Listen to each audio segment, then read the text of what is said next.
Hi. Again. Yeah, it's me. Ghost. And as you probably noticed, I've been absent for a while. Well, it's really because I did a job out of state, but little did I know that I was going to run into old friends of mine from the past. Well, do I have a story for you? Plus, I'm using a microphone attached to my computer to tell this story, so hopefully you can hear me better. I was doing a job in a certain location. Sadly, I won't say where, because I don't want any of you going there. And also, the forest over there is forbidden. Anyway, it's just dangerous for the time being. But for this job specifically, I did this alone. Barney sent me on this one while he had other things to deal with. Said something about reconning an island with a buddy of his because of a corrupt dictator. So anyway, I went off and had to deal with a wanted man named Stephen Long. But to me, he's a pedophile who was wanted dead for murdering 2 underage girls and leaving one barely alive, naked and in a dark place. Let's just say that I broke some bones and got his whereabouts. I got into a local town that had a nearby forest, as I said. And I, of course, had my same gear, same mask. I got to a small house boarded up with wood, and as I slowly made my way to the door, I heard some movement in there. Also, I heard whimpering. Someone telling them to let go. I didn't want to hear anymore. So I kicked the door open, and what I saw, I just couldn't unsee. I saw a teenage girl tied up and lying on the floor. Luckily, her clothes were still on, to a degree. However, she was bruised on her face and legs. I then saw Steven in his underwear, but let me tell you, he was this fat-ass motherfucker in underwear with a long beard. I simply walked towards him, and he was stumbling backwards because of his pants making him fall. I, of course, used my K-bar to stab his legs. And you have no idea how much I enjoyed hearing him scream in pain. I looked at the girl and I said, "I'll be right with you. Just give me 5 minutes." I looked at Steven again, and, well, he should have been there. I enjoyed ending that man's life right then and there. And of course, afterward, I freed the girl. I called it in, and of course, we took evidence of that pig's end of days, got my money, and celebrated with a drink at their local bar. I had some good ones. I talked with some of their locals, hearing stories about their town and urban legends regarding the forest that lurked in the darkness. I didn't really think much of it at the time, but I tipped the waitress, got on my bike, and drove off. As I drove, though, I then saw something on the floor.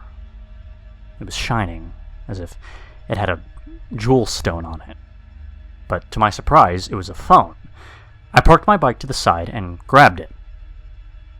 I noted that it looked a lot more futuristic, and that I wondered who the sad, pathetic bastard was who happened to drop this. And that was until I flipped the phone over to the back, and I saw her name. Heather J.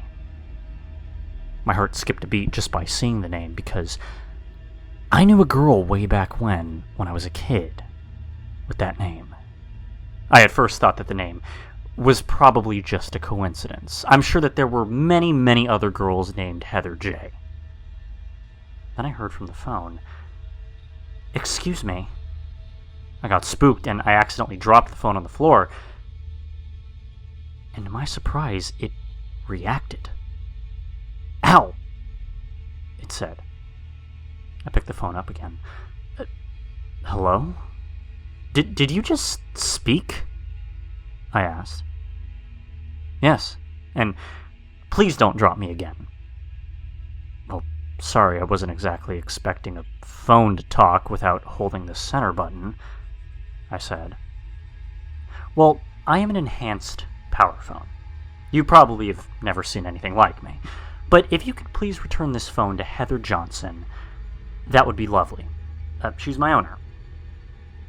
My heart really stopped for sure as the phone pulled up a photo of Heather Johnson, confirming my suspicion that, after all this time, it was definitely her. Well, she isn't really anywhere close to me.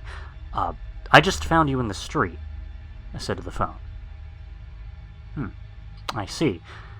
Well, in the last video she took, it implied that she was in danger. Would you like to watch it and help me verify? The phone asked. I paused for a bit, until reluctantly stating, Sure, let's see what you got, I said. A video then showed up.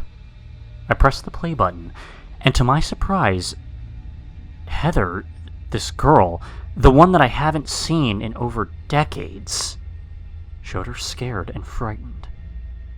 I hear footsteps, Heather said in the video. I couldn't see what she was scared of exactly, but just then I heard her scream for a second. The video then cut off. Sadly, this is the only file left at the moment.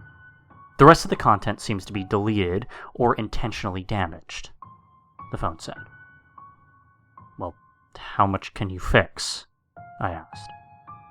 It appears that only 20.5% of this device is operational. It looks like Heather is in deep danger, though. Indeed, she could be. I am this mobile's intelligent, recognitive icon laddery system, aka Iris. It is in my best interest and in your good conscience to locate her immediately, she said.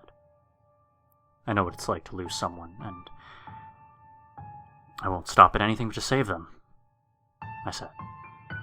Let's do this. However, we must go to a location to hide and plan our next moves, if that's okay. Very well. By the way, I never did get your name, mister. Call me Ghost, for short. Very well, Ghost.